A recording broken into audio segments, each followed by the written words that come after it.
started, and I'm going to turn over to the chair, Dr. Nasiruddeen Muhammad, to get us started. Thank you so much for being here. Good morning. Can you hear us from here? Yes. Oh, good. So, good morning, everyone. Our distinguished panelists. You're welcome, a warm welcome from Middlesex University here in Dubai. My name is Nasiruddeen Muhammad. I'm chairing this session. Sharing with me is Professor Markus Gehring. Let me start by a brief introduction of our panelists. We have Professor Megan Bowman, who would give us an opening remark. But I think she can use her discretion whether she simply wants to join the panelist discussion. We also have Professor Sonam Tshering, who is supposed to be with us here in person. We're expecting him. I think he's in another room. We have Dr. Kikelomo Kila. She's here with us in person from the University of Huddersfield. And we also have Dr. Grace Udoyen from the Committee of the Vice-Chancellors of Nigeria. She's with us. And I think we are good to go. We will start, first of all, by thanking our host, Middlesex University, for hosting us this morning, and also the organizers of the event, which is a Center for International and Sustainable Development Law. The session will focus on teaching climate law and clean energy transition. But before I hand over the mic to our panelists, I'm sure Markus would welcome the panelists as well and chip in. Thank you so much, Nasir. And it's a real pleasure also on behalf of the University of Cambridge, the Faculty of Law, to welcome you all. We are a proud partner in this venture, and we've embarked on a very ambitious program of teaching climate law and governance in our university, but also to open it up to more parts of the world with the Democratizing Education for Sustainability and Justice program that's run out of our university. We have a lot of speakers. We have slightly reduced time, so I will leave it at that. I thoroughly enjoyed preparing not just for this session, but also for our specialization course, which we're hosting at the University of Dubai, which is in a spectacular building, on Thursday morning. So if you haven't signed up yet, please sign up for the Climate Law and Governance specialization course. We have fantastic instructors, and it's a very hands-on participatory experience. So join us. It's open to all, no prior knowledge required. Yes, and so without further ado, I should hand over to, I would say, the first professor of climate law in the United Kingdom. Professor Bowman is also the director of the Climate Change Law and Governance Center at King's College London, and will offer some opening remarks. Megan, you've got the floor. Thank you so much for that. You can hear me, all is well? Yes? Good. Absolutely. Thanks so much for those kind remarks, Markus. You know, I feel really privileged to be a part of this panel and to actually have taught with you on some of the incredible courses, one of the incredible courses that you're offering through CISDL and Cambridge. And I know that the education that you're doing and Marie-Claire is doing is reaching many people around the world, and that's what this is about. So on that note, I also want to thank Maeve and Tejas and Marie-Claire and the team, the CISDL team, for bringing us all here together to discuss such an important topic. So I want to keep my remarks brief, and I'm going to start off actually with a quote from William Butler Yeats, who said simply this: education is not the filling of a pail, but the lighting of a fire. And I was thinking about this quote as I was preparing for this particular panel, and I found myself agreeing with bits of it and disagreeing with other bits of it. And I'm going to circle back to it by the end of my couple of minutes. But certainly that idea of climate law education helping to fill the bucket. You know, that idea of informed, we need informed opinion. We need informed action. The last thing that this world needs any more of is disinformation, misinformation, and ignorance. So that actually, I kind of disagree with Yates a little bit. I think we do need to fill the bucket, quite frankly. But also, I love this idea of the fire, the sense of hope, the sense of enthusiasm, innovation, and sort of the fire that burns underneath those things to set them free. So those things I think are super duper important, and Yates will be very happy to know that I agree with that bit. So the three things that I want to talk about, just super quick, are motivations, modalities, and missing pieces. And in terms of motivations, I guess as in this educational space, I take the motivations and the imperatives as coming from the science. So the IPCC report from 2022, that we are on track for a 3-degree world by the end of the century, which is an unlivable world. That is clear. Unless we can have global greenhouse gas emissions by 2030, and then, of course, head to net zero. So the global stocktake backed this up. The Univ emissions gap report, which was mentioned just in the preceding plenary session to this one. All of this science, all of this research is pointing in the same direction. And we have a really crucial role. We focus on reducing direct sort of ways to reduce greenhouse gas emissions. But part of the piece of that puzzle is the indirect ways of reducing them through education. So we have a role and a responsibility as educators to be helping this, to be helping facilitate these processes and put this science into action.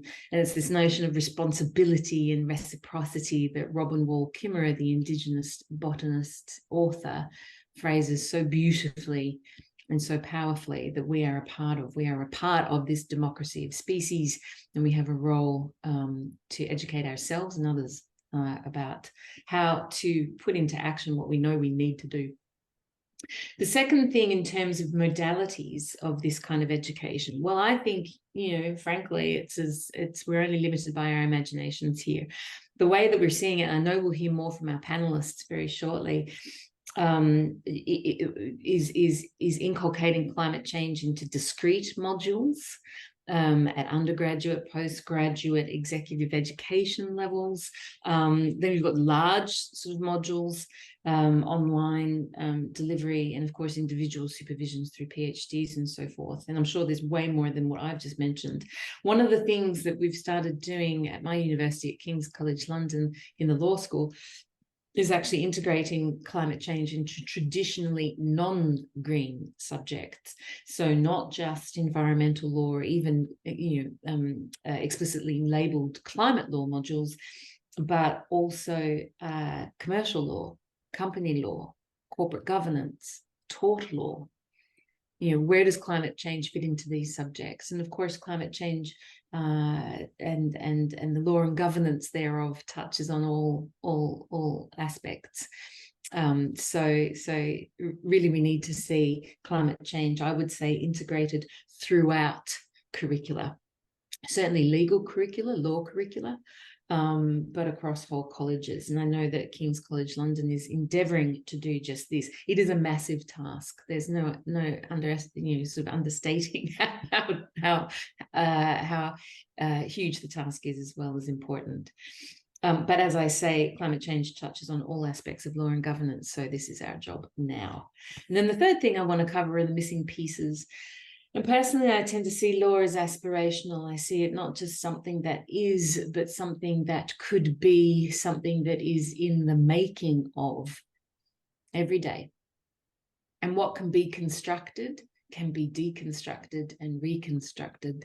So that aspirational nature of law that the philosopher Lon Fuller was so eloquently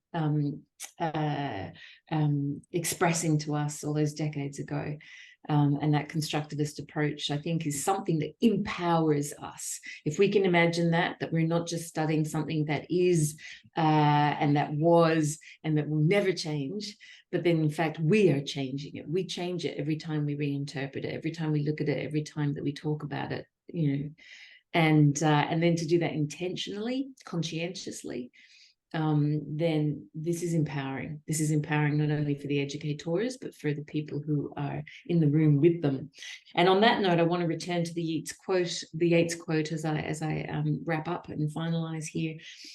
This idea of, yes, we need to fill the pail or the bucket. Yes, we need to light the fire of inspiration and enthusiasm, but we also need to learn from each other. Education, I think, is not a binary, you know, bucket on one hand, fire on the other. I think it is much more dynamic than that. And this notion of learning from each other, of cooperation and collaboration with everyone in the room, whether it's, you know, they have the label of students or learners, whether they have the label of teachers or educators. We are all learning from each other, and it is a very in many ways, sort of, we are in a time of crisis, and we are also in a time of opportunity to reconstruct and to find better ways forward. And education is a key piece of that puzzle. And I will end there. Thank you so much.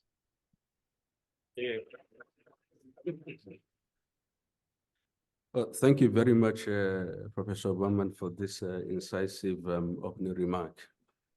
Just to remind ourselves, the theme for the discussion is actually teaching climate change law and clean energy transition. Now it's time to look at the questions and hand over the mic to our panelist. The panelists will focus on three important questions. One is, what are the methodologies? What methodologies can be used to effectively teach climate change law? What are the main challenges in teaching climate change law and energy transition? And how can the interdisciplinary nature of climate change law be incorporated into teaching strategy? We're lucky to have this panelist. These are all renowned professors in this field. And I will start by introducing Professor Peter Cameron, who is my professor, by the way, and director of the Center for Energy, Petroleum and Mineral Law and Policy for quite a decade, I would say. And also the editor-in-chief of the new journal on global energy law and sustainability. So Professor Peter, the mic is on to you, if you can address us on the three important questions. Just, I've been reminded, we have a new schedule. We are supposed to end by 11:45. So Peter, on to you.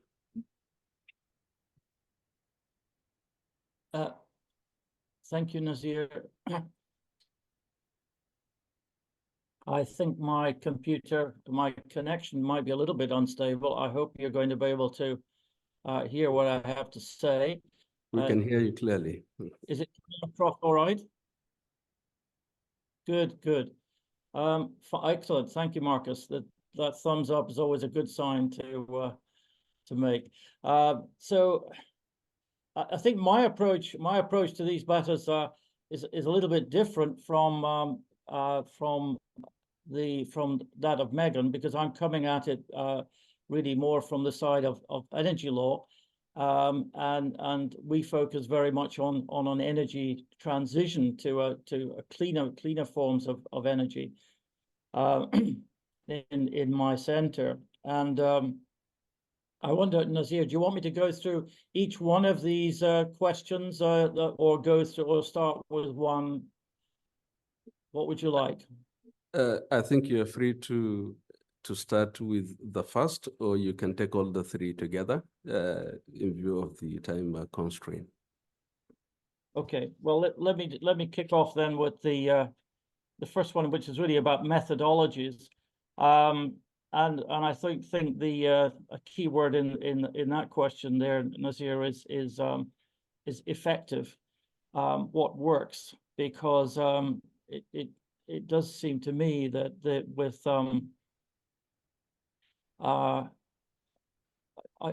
it's very important to get students to explore the interface between energy law and the clean energy transition, and to have a look at the sort of legal tools that are part of that transition. And are they helpful, or do they hold it back? Because some tools do seem to be holding it back. And in that sense, I try and encourage the students to have a look at contract and transactions and doctrine. For example, these long-term natural gas contracts that have been concluded quite recently don't seem to be terribly compatible with net zero objectives to me. But it is important that students should understand what is in one of these contracts and why, indeed, it might present something of a challenge to the targets, because they are long-term contracts. So what I try to get across is the evolutionary character of this subject. And I suppose in that sense, it ties in with the aspirational notion in what Megan was saying, that as far as the subject is concerned, it's important to get students to think critically about the existing law, since in a way this body of law is in transition to something else, something more detailed, something more specific, something more effective as a result of trial and error in achieving its objectives. And hopefully it'll be more responsive to successful techniques as they are adopted by other countries and neighbors. What I did recently was to ask my students to select 2 examples of transition measures from a country of their choice, and to critically analyze them. And I really left it up to them which country they could choose and which measures. It was very, very open. And it was interesting to see that quite a few of them chose Germany, because it was something of a pioneer in initiating an energy transition. But some others chose Japan as well as the United Kingdom. And I think moving on from that exercise, it's very important to be able to come back to the students with critical feedback on their efforts, so that they see their work as really as evolving. Their understanding is evolving, and they like that very much. And the stimulation of critical thinking of particular measures, which are often not very successful. But why are they not successful? I want them to engage in this activity. So in terms of methodologies, that would be my comment there. And if you want me to just continue very briefly, the challenges that you in your second question, I think maybe there are 3 that I would note. And one is the increasing complexity of law in this field. I find that in our approach is very, very much that of focusing on a transition, and I suppose somewhat similar to what Megan is doing. We take the notion of a transition and try and include references to it, include thinking about it in every module, so that it soaks the entire curriculum, as far as we're talking about energy, there has to be inside it some notion of a transition, not of some sort of fixed body of law that will somehow carry on over the decades. It will not. So there is that approach to a transition, which I think is working. It's coming across very well. But in terms of challenges, complexity, public law, litigation, more and more disputes, quite hard to be talking about that, because you find yourself moving from the courts to arbitration and different kinds of community disputes and community action. It's a very dynamic area. There's international law, European law. So you have to try and set some boundaries. And that, I would say, is quite tricky. You also have the dimension of critical minerals, or so-called critical minerals. To what extent should one include references to those? And perhaps also voluntary standards that are a very soft law that are adopted by companies. And I think the second challenge, apart from complexity, would be the rapid evolution of climate change law, and the challenge as a teacher in keeping up to date, not just with the material, but I think also with one's thinking. Are we thinking radically enough about what we're teaching, or are we being too conservative? I know there's quite a lot going on in terms of designing clauses that might be included in contracts. Some of that is industry or professionally generated.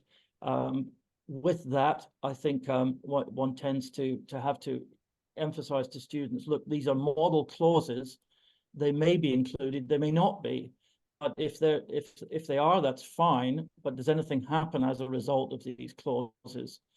And really invite the students to think about that. And I think beyond that, I would say it's very, very important to encourage the students to understand how the law is actually implemented or not. So rapid evolution, increasing complexity. Third point would be, I think, slightly different, very different point actually, being neutral in the classroom. In a sense, you are driven by your values. You wouldn't really be teaching this if you didn't somehow care and have a passion. But at the same time, there are people in the classroom that may have different views. And so I think one has to try and again, our emphasis is on a transition rather than climate change law, strictly speaking. So we are really trying very hard to emphasize just transition, equity issues, and aware that the students may have fairly different, diverse values. Very, very last point, extremely briefly, the interdisciplinary character. We have something called an induction module. So what we do is right at the very beginning, we say, look, there's going to be an energy transition. And I think on that, we're fairly firm. Whatever your views are, there is a transition already taking place. And there are goals that in principle, people are trying to reach with this transition. It cannot be understood in purely legal terms. It's law, policy, environmental science, economics, and so on. So we put right at the very beginning of our graduate program this introduction to the transition, which lasts a week, and it's intensive. And we have different disciplines coming in and talking to the students at that early stage. So I think that's one tool that we adopt, which may be something that other people are interested in. We can certainly share details about that if anyone is interested. Nazir, I think I've probably spoken more than enough. And so there are other interesting panelists coming on. With your permission, I will stop there. Thank you. Thank you very much, Peter, for this incisive contribution. I will now turn on to Dr. Kikelomo, Kila, and hope you can also be mindful of the time. I will. Hello, everyone. Everyone, it's good. Great. First of all, I bring you greetings from the University of Huddersfield, UK, who were very gracious to sponsor my trip down here. As my previous panelists, I will just be building on what they've said. I am very mindful of the time, so I'll be very succinct in my presentation. And what I'm going to talk about, I've kind of titled it as Teaching Climate Law and the Clean Energy Transition, Challenges and Prospects, addressing the three questions. So I'll start with the first question, which is teaching climate change law. What are the methodologies? Now, my presentation, can I just preface this by saying that my presentation was based on mine, very personal, very bespoke, my teaching experience and my research experience, including PhD and master's supervision. So I'll start with the first, which is teaching climate change law. What are the methodologies? Again, very bespoke to me. Other people might have tried other methodologies, but what I've found has worked includes one is the doctrinal research methodology. I'll mention the three and explain a little bit more. Doctrinal research methodology, comparative, and also social legal research methodology. Let me just quickly talk a little bit about social legal research methodology. That essentially looks at how society responds to climate change impact. We know that this is a subject that is very interdisciplinary in nature, and in properly doing a good job in addressing and teaching the subject, we can't shy away from the interdisciplinary nature of the subject.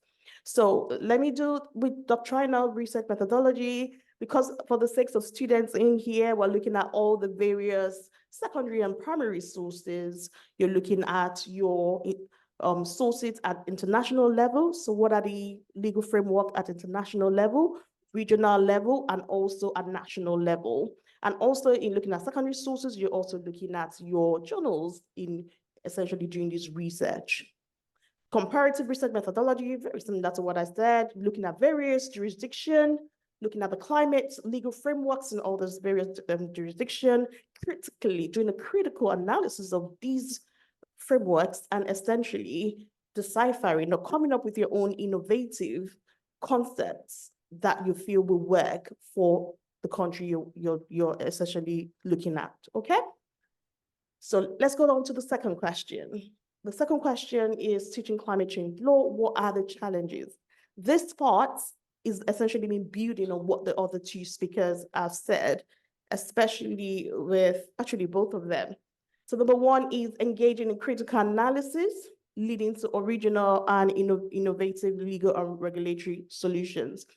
For my supervision experience and also teaching experience of students, a very key point is actually guiding and getting the students engaged, not just in critical analysis, but coming up with that innovative, original legal and regulatory solution.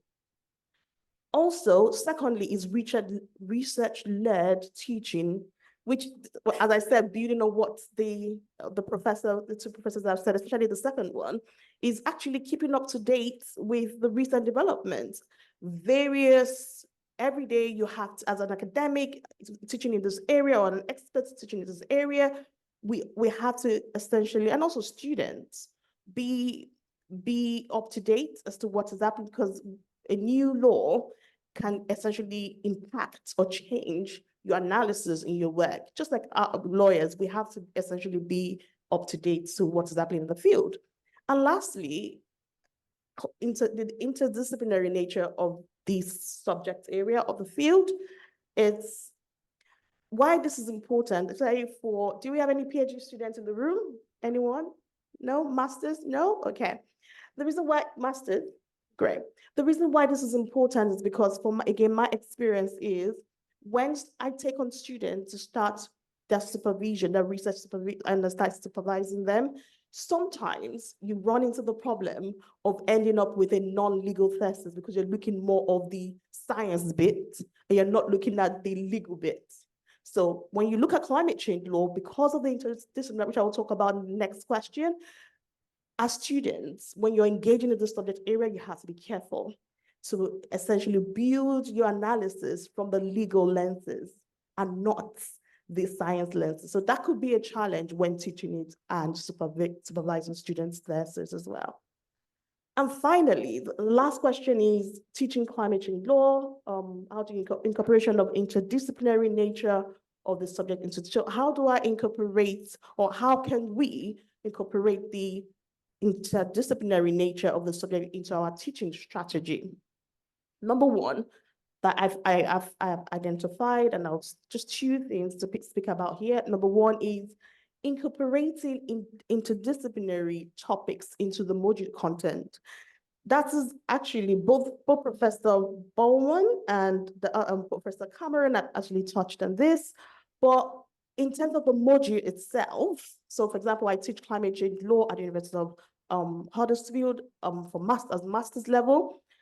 So for the module content itself, so across the all weeks, incorporating interdisciplinary topics into the module delivery, for example, sociology issues, environmental science issues, you're looking at renewable energy sources in the discussion, and also economics, the economics part of it, for example, looking into the financial market, how can sustainable energy be funded from a financial lens, because it's a very expensive field.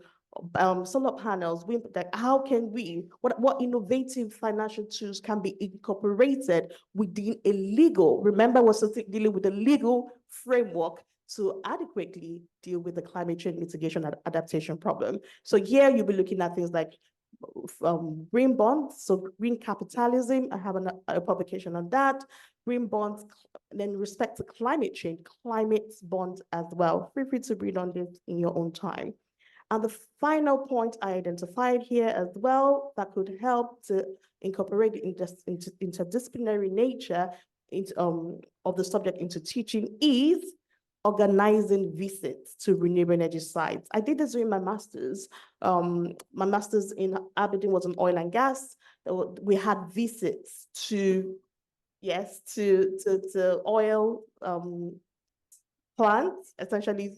So for climate change law, organizing visits to renewable energy sites, for example, visits to solar and wind farms, and tutor-led examination of biogas plants by students, all of these can help to, first of all, bring the interdisciplinary nature in the teaching delivery and also enrich the student experience. Thank you. Wow.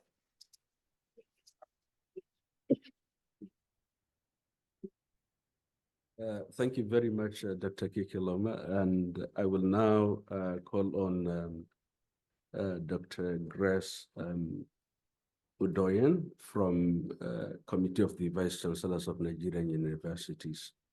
So, Dr. Grace.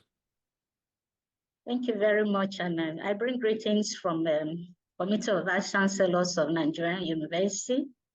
I'm going to actually address this issue from a different perspective, and I'm addressing it as a sociologist. Now, when we talk about the teaching of climate change law and the transition to energy, it requires varieties of methods for students to actually understand what the course is all about. First, I'm going to look at 3 perspectives. I'm going to look at the interdisciplinary approach.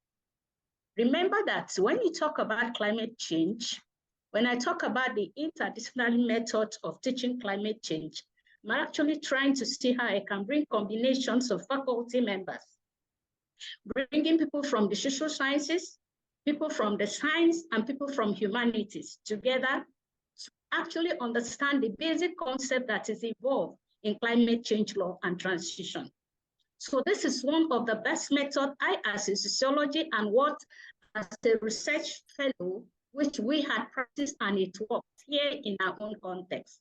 We bring in people from different faculties in the social sciences, in the humanities, and then we train them, you know, to actually achieve this. I'm not actually going to share my, you know, my slides.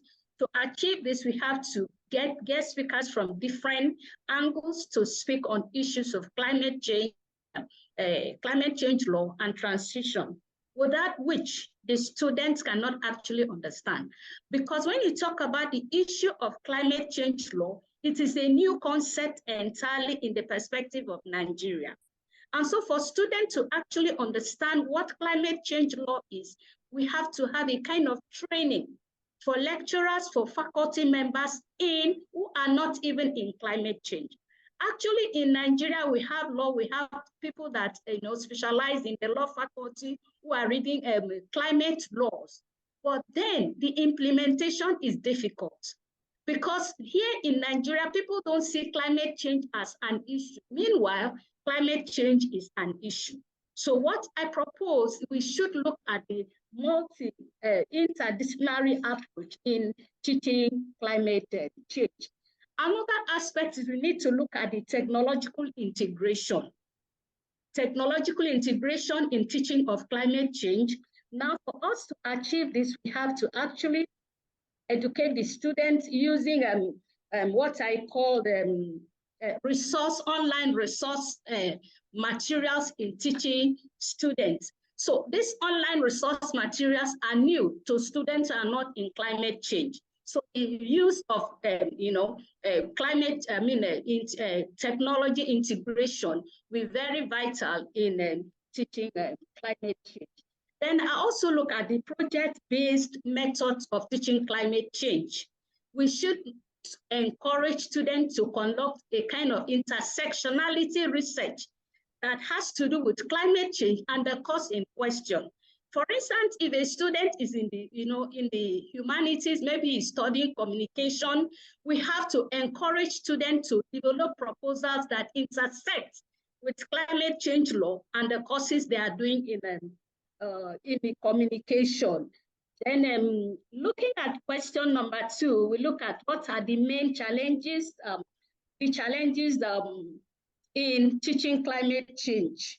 In Nigeria, one of the basic challenges we face in teaching climate change is lack of knowledge of the course itself.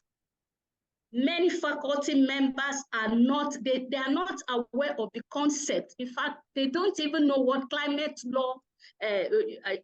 change law is all about. So if we are able to address this situation, we are good to go. Now, another thing is the teaching methods. The teaching methods. How are lecturers teaching students that has to do with climate change law in our perspective? What method do they use? Do they use the normal classroom lecture and go, or they use the practical method? So one of the challenges again is the method of teaching. People teaching climate change in our own perspective do not really have the knowledge and the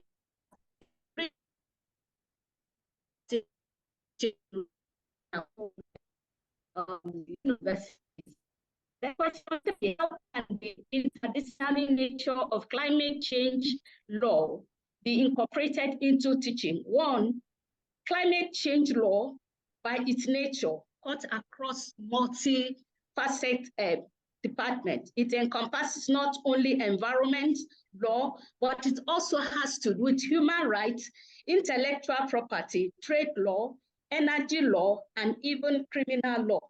Therefore, to actually get this done, we need to have what is known as team teaching. I'm talking about team teaching in the sense that we bring people from different faculties and co-train them on how to actually go about teaching climate change. That is team teaching. Then number 2, we should also be having guest lecturers from different fields that come in to actually teach students what the course itself is all about. I think that is what I have for you. Thank you so very much. Thank you. Thank you. Thank you very much, Dr. Grace, for sharing with us the sociological perspective of teaching climate change law.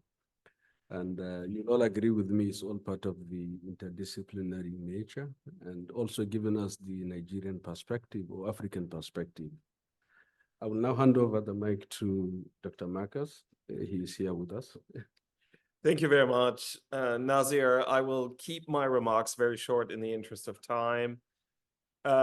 We've been teaching sustainable development law in the University of Cambridge since 2010. So for the last 12 years, that has been a core part of our law curriculum.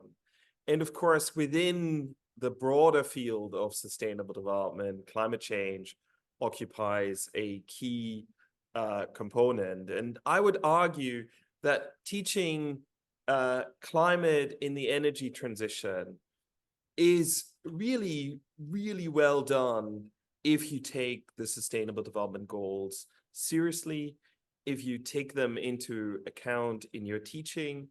We've conducted several studies on the interlinkages between the Sustainable Development Goals, which by themselves are, of course, soft law, they're a policy document, but many of the individual targets are already enshrined in different international treaties that many countries have signed and ratified. So not teaching climate law in isolation, but seeing the interlinkages, as the previous speakers have said, with trade, with law of the sea, with human rights, we heard this morning very powerfully made the case, really enriches the student experience. I'm slightly biased, having worked as a lawyer for the European Renewable Energy Association for some years. I also know that sometimes the traditional energy sectors and the emerging energy companies are not seeing eye to eye when it comes to the legal playing field.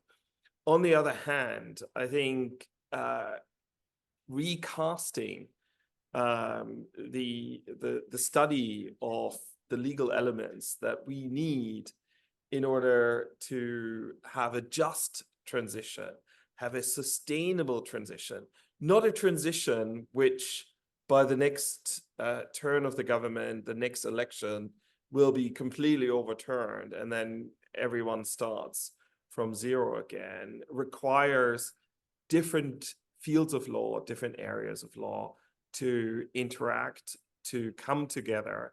And if you want to experience how this co-teaching model, how having guest speakers can work really well, and how experimental teaching, discussants in small groups, in small groups can work, please join us in the Climate Law and Governance Specialization course on Thursday, starting at 9 a.m.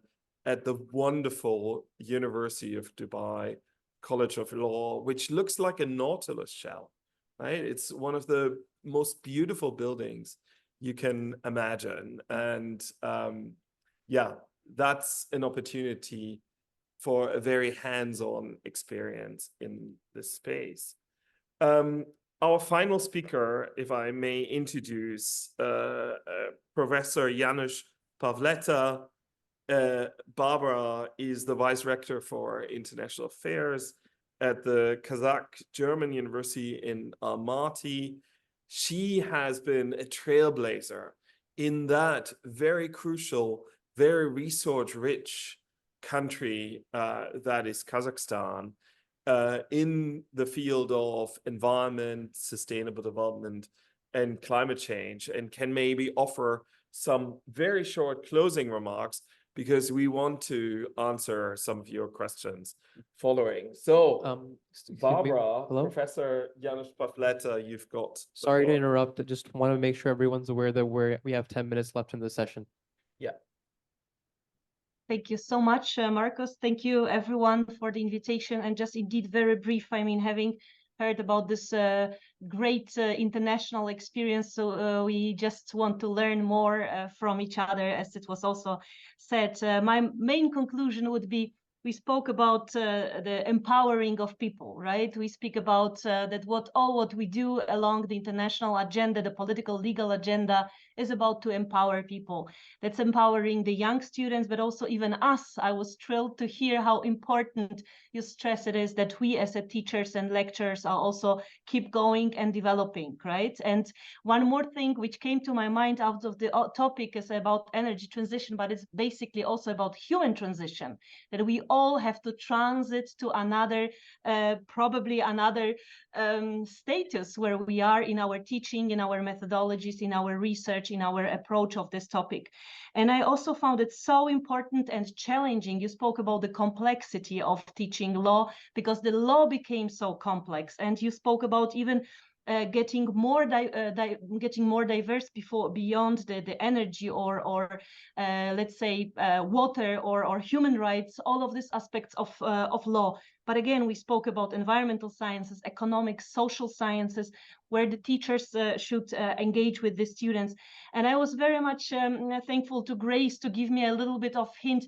Let's invite the guest lecturers, because we cannot cope with everything. I mean, this is an extremely interesting opportunity, and we do it here very often in our Kazakh-German university, where we invite teachers and lecturers not only from the different disciplines, but also from the different countries. And I think that CISDL is such a great opportunity, a network of global scholars who can engage with your students, even if they are thousands of kilometers away. So, one more thing which I found so important is also the hands-on experience. That's, we think about the lawyers, the young lawyers, even us, really to learn those things, not only from the books, but even going to the field and seeing the stations, right? Or see if it's in terms of renewable energy or anything else. So I was thrilled by the complexity, interdisciplinarity, and all of those challenges. But still, I think that we have you have invited a panel of people who are sharing the experience where it works well, and we can support each other in making that good in every other region of our world. So thank you so much, and see you on Thursday. I also invite everybody to join the course. I think that then we are going to meet live in Dubai. Thank you so much. Thank you. Open up for questions. Absolutely. So we have some time for question. I'm not sure whether there are any online questions from our online audience, but we have two questions in the room. If you briefly introduce yourselves and state your question. We don't have a lot of time, so Yeah, please just introduce yourself, where you're from, and who you're affiliated with. Hi, everyone. My name is Achinti Vitanage. I direct the environmental law program at the Elizabeth Hobbs School of Law at Pace University in New York. And thank you all to all the panelists. This was very interesting, and hearing all the different methodologies. My question is in relation, I was kind of sort of thinking about what Professor Bowman was saying about missing pieces.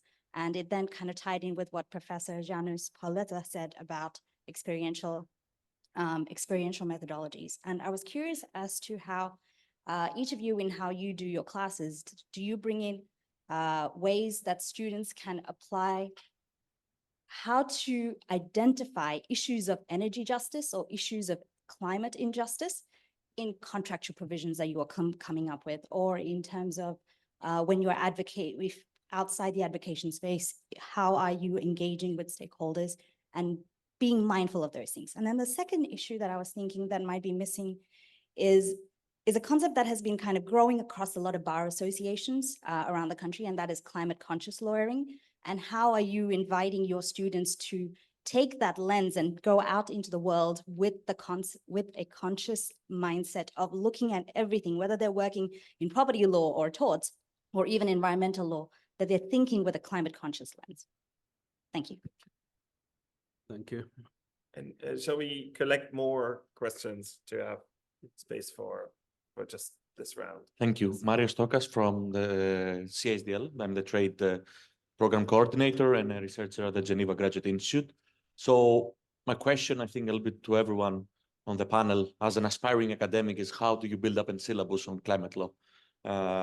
Do you build up around the issue of interdisciplinarity, that you have the law, you have the politics, political economy, the science behind climate law? Or do you build around the fact that climate law should be addressed and is addressed through all facets of law? So you may have international trade law, human rights law, contract law, as we heard, public law, tax law. So where do you build or where do you focus? Because at the end of the day, you have one semester, and how much can you teach in one session, in one course? Thank you. Thank you. I can't resist jumping in as well. It's Professor Marie-Claire Cordonnier-Seger, and I think in this forum, probably best just to say I'm involved in the Climate Law and Governance Initiative. Yes, both. And question, students sometimes in the class, and I think you alluded to this as well in your very, very brilliant remarks just now, want to take initiative. There was actually a group of students in the South Pacific in Margareta's class who said, we need a campaign to bring the world's largest problem to the world's highest court.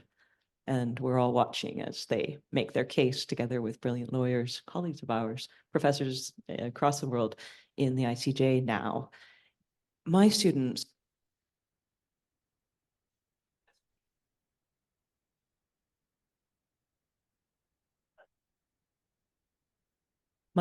in the University of Victoria decided just recently to fight for personhood for an estuary and a river on their island, the Comox Valley. What can we do to encourage the students in these classes to already, through the teaching and through supporting them when they come up with these ideas, change the world? Fantastic. We have three final questions here. Sorry. We also have some questions online about the session on Thursday. Okay. Yes. Okay, thank you. My name is Anania Ndondole from Tanzania, and I'm studying Bachelor of Law, and would like to declare. It goes off. I studied a certificate at University of Cambridge online on system development, law, and governance, and that was a very, very wonderful course for me from Global South from Tanzania. And I would like to ask, and I've been looking for a place to study masters on. And one of the challenges that I see people from the South, they cannot afford a huge tax, huge fees to start outside the country. For instance, for me from Tanzania, there is no LLM course on environmental law at all. So if I want to pursue it or on climate change, I need to go to startup laws. And I cannot afford because of the biggest tuition fees. And the southern countries are the ones affected mostly with the impact of climate change. Today, I'm saying yesterday, 63 people died in Tanzania because of floods. So how people from the global now can incorporate it to help people from the south? Thank you. Thank you. We have two more questions in the room. If you shout the question, sorry about that. My name is Udoyen. I'm from Markus, environmental law and how so while teaching international environmental law, the problem I'm facing is the fragility and the fragmentation of international environmental as we see now, and the failure of the modern environmental law, and the resulting failure is the climate change, right? So I mean, and because of that, the alternative views relating to the legal rights of nature and the legal personhood rights of beavers also are being discussed. So how we can, I mean, incorporate and integrate those alternative worldviews into the climate change law. That could be one of the aspects that we can see as a challenge, and how we can address this in terms of teaching also. Thank you. Yes, thank you very much. And final question from the back. Thank you.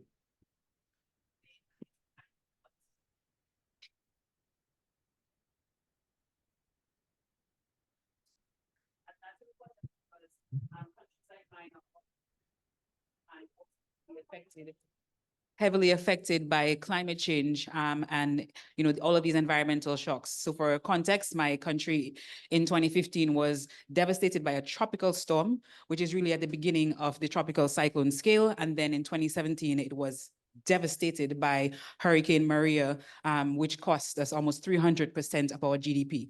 And so for countries like ours in the Caribbean region, for example, there's only one main university, the University of the West Indies. And one of the challenges that we face is similarly to somebody else, is the issue of building capacity and having access to those opportunities. So for us, in order to advocate for ourselves, it's a real challenge having access to the education and the teaching and the training that can really assist us in negotiating for ourselves. One of the organizations which was mentioned in the opening ceremony is AOSIS, the Alliance of Small Island States. But what I found, particularly international discussions, is that there's really little mention of the Caribbean region specifically. There's a lot of discussion that goes into the Pacific Islands, the African nations, but the Caribbean region is often forgotten. And I just want to, I guess it's probably less of a question and more of just knowledge sharing. But I think one of the things that could be done is in terms of collaboration with, University of the West Indies, to really understand the Caribbean context, as well as to probably offer exchanges between universities. Lecturers can, somebody mentioned it, have visiting professors, guest lectures. And I think that would really help our region in terms of building capacity. Offering scholarships is a really important area for us. I mean, I was fortunate enough that I am a Chevening scholar and I was able to go to the UK. Awesome. I was able to go to the UK to pursue environmental law and governance. But for many others in our Caribbean region, I can tell you that this is not a really frequent opportunity. I was the only Chevening scholar in my year from the island of Dominica. And this is an opportunity, I think, that should grow, not just within the Chevening network, but across your universities. Please offer scholarships to specifically students from the Caribbean region, because we desperately need that sort of training. So thank you. Thank you. Amazing questions. We go very quickly back to our panel. Megan, in 1 minute. Thank you so much. First of all, I just want to say thanks for those questions. What an amazing range of questions. I've just learned a lot actually from what's happening around the world, just from the questions that were asked. I'm going to pick and choose what I answer. There are some that I couldn't actually hear from online as well. Simply going to say that I heartily agree with the comment question from the last person, our Chevening scholar. So I'm so sorry I missed your name. I just heartily agree, and it's a work in progress, and it's something we need to do better. So thank you for highlighting that. Also from your end, reach out to us and say, come speak. There will be many of us who will. So, and of course, there's more that we need to do at our end. And I'm telling you now, we are having these discussions, and hopefully we will make some progress really soon. Just quickly to say, engaging with stakeholders from the first question was super duper important. One of the things that we do at King's is engage with private sector organizations, like Aviva Investors and so forth, and try to get them in on the conversation, try to get them into an educational headspace as well. And that, I think, helps lead into the climate conscious lawyering aspect, the realization as budding lawyers and actual lawyers that these issues touch on every aspect of professional practice. So actually climate conscious lawyering, I hope one day that won't even be a phrase anymore. It's just going to be lawyering, And the syllabus question, I tend to start with the science. Start with the science for all the reasons that Dr. Grace mentioned. Do not take it for granted that people understand what climate change is, that it's real, that it's happening, and that therefore it's triggering massive change in society. In fact, we're already hearing statements of sort of denial around those issues just coming out from some of the discussions here at COP28. So never assume that everyone knows what you know. And build the syllabus from there. Thank you. Thank you so much, Megan. Peter, you've been very quiet. We have run out of time, so we have to sort of keep it to concluding thoughts. Peter Cameron. Thank you. Thank you, fast. There were a couple of points raised at the very beginning about justice and student mindset. We're finding that quite a lot of our students are really interested in issues about justice, climate justice, energy justice. There's a big literature that's emerging in that area. We're especially amongst PhD students. I'd say in law there's a slight problem in moving from the high level, from principles and theory, to say a case study, to any applied research. Students get very passionate about it, and then they tend to get into a slight problem when they try and apply it in a particular context. But that's just an observation. Secondly, student mindset, trying to encourage students to think about these issues. Well, maybe I could just say, try and think about the self-interest. If those students, they want a career ahead of them, they want jobs and so on, all these issues that we're talking about are about a changing world. And if they want a future in that changing world, they have to think about these issues. It's not like an option. And this is something we find our students are very keen to do. They relate it to their job futures, and we're happy to help them on that journey. There you are, Markus. I've tried to be quick. I hope. So much, Peter. And we join a chambers. We're both associate members of Landmark. I should maybe do a shout out. Kikelomo, can you summarize your answers? Okay, I'll try to be very brief. The two things I think I want to address, which is funding. My biggest advice is, beyond just approaching us, I would say, depending on how passionate you are, highlight those who you think are your target funders. So, for example, you have, unfortunately, there is what you call greenwashing of corporations. Corporations want to look good. We're not encouraging greenwashing. So greenwashing is when corporations talk, but they don't walk the talk. Okay, they try to appear green, but the truth is, a lot of people want to look good. A lot of corporations want to look good. So what I'll say to you, obviously, I haven't heard that. You've kind of evoked some passion in me to try to chase those funds for you as well. But you're the ones that are literally on the receiving end. I will say, from my experience, take it on. Approach these corporations, make a case, you just never know. Thank you. And Grace, any concluding thoughts? Thank you very much. My last word to each and every one of us here is we need to actually encourage capacity building for the staff that are willing to teach climate change law. Capacity building is the most important thing.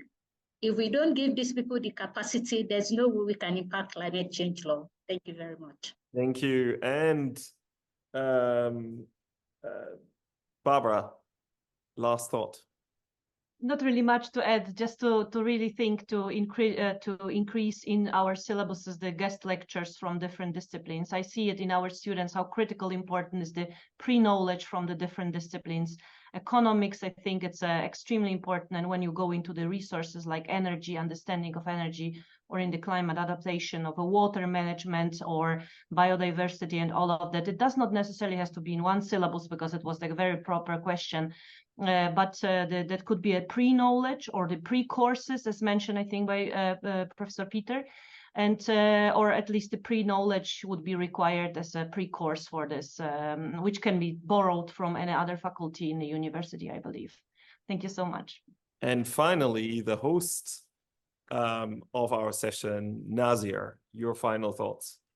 No, thank you very much. I think because of the time constraint, I will just reiterate what you just mentioned. As we gather here today, we all look forward to seeing you at University of Dubai on Thursday, the 7th. There will be a legal specialization course. You'll love the campus because is the #2 campus actually that is completely off grid. So we have achieved net zero target. Yeah. And of course, we thank all our hosts, co-hosts.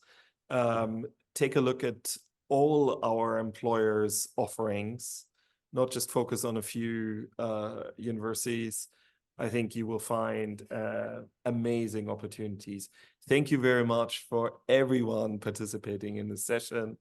And also on behalf of the University of Cambridge, we thank you for your participation. Thank you.